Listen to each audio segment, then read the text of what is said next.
Muckluck here, and I don't like game reviews that take 20 minutes to give 5 minutes of information. This is Command & Conquer 2025.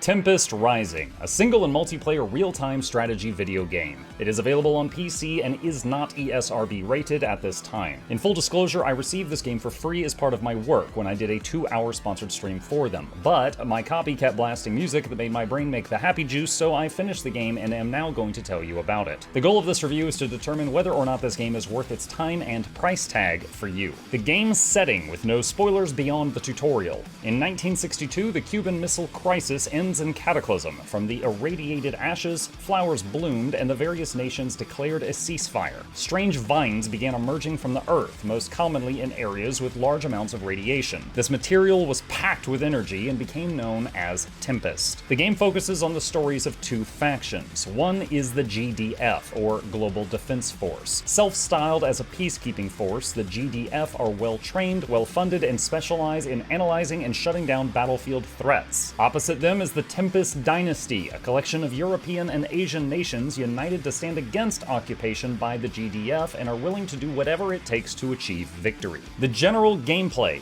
Tempest Rising is an RTS and has the usual game modes you might expect of one. It has a campaign mode with 2 playable campaigns, skirmish mode, where you can play versus AI on many different maps and difficulties, and multiplayer, both with quick play and ranked options. Within the campaign, you follow the story, receive information from fully voice-acted characters between missions, and move in to complete various objectives, such as simply building a base and defeating all the enemies, surviving for an amount of time, or getting a specialist to a key location alive. In skirmish mode, you can choose a win condition from options such as take out the enemy construction yard, their main building, destroy all buildings, or destroy everything they have. There is one primary resource in the game for building units and structures, which is the Tempest. Both factions have harvesting units that focus on this task. There are other faction-specific resources used for niche abilities, but Tempest is the main one. Manage your income, build buildings, use them to build units, upgrade those units, outmaneuver your opponent to win the game. How much gameplay can you expect for your purchase? Tempest Rising took me about 17 hours of gameplay for the first playthrough of the 2 campaigns, and trying multiplayer and skirmish once each before starting on this review. Beyond that, you would get as many hours out of it as you wish to put into skirmishes or the multiplayer ladder, similar to other RTS titles. Comparisons to other games.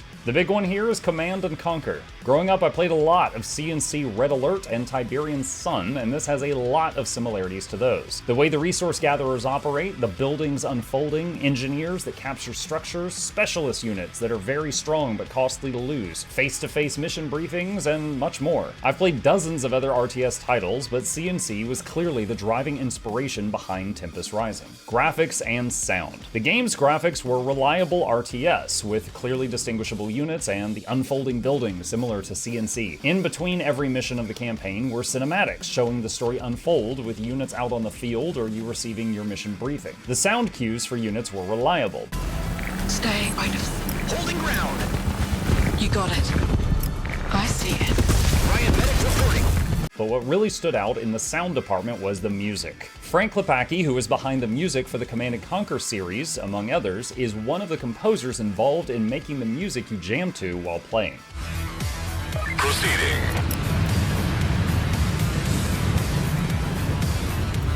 Controls. Tempest Rising can be played with mouse and keyboard. It uses 90% of the same control schemes you see in other RTS games for things like control groups and camera movement. There were a couple of keyboard commands that did not work the way I would expect them to, and I reported this to the devs as feedback. At the time of playing, I could not hold the shift key to place down multiple of a structure, like if I wanted to build 3 power plants in a row. I couldn't set a waypoint from a building, such as a barracks, while it was in construction, only after it was 100% complete. I couldn't use the shift keys to give certain commands with niche units, such as laying mines with the comms rig unit. Saving system. In single player, you can manually save the game anytime you wish, and the game also auto-saves at certain checkpoints. Content creator concerns. None. I streamed my entire playthrough on Twitch and YouTube and uploaded the entire thing to our Muckluck Plays YouTube channel and did not experience any muted VODs or have any issues with copyright claims. Do I have anything negative to say about this game? All of the following were small things, some of them nitpicky, that I noticed while playing. I submitted all of this to them as feedback. You cannot enable subtitles in cutscenes. When I press Shift plus a control group number, the units I've selected are then selected with that control group, but it does not actually add the unit to the control group. group, which is how I would expect it to work from playing numerous other RTSs. You cannot set building waypoints until they are 100% done. You can't assign spy drones, which is a summoned unit, to control groups. You can't use the shift key to place multiple buildings in a row or multiple mines in a row with the mine laying unit. And lastly, when playing against an AI in skirmish, you cannot set their faction to random. You have to choose if they're playing the GDF or the Tempest Dynasty in the lobby. Final thoughts. Tempest Rising was a blast from the past for me and legitimately felt like playing Command & Conquer again for the first time. I feel it is a solid RTS with great fundamentals and responsive gameplay. I was able to micro my units in battle, pulling back low health ones and pushing forward with higher health ones, things like that. And the systems were able to keep up with me. The visuals were great, the sound design incredible, and the campaign was enjoyable.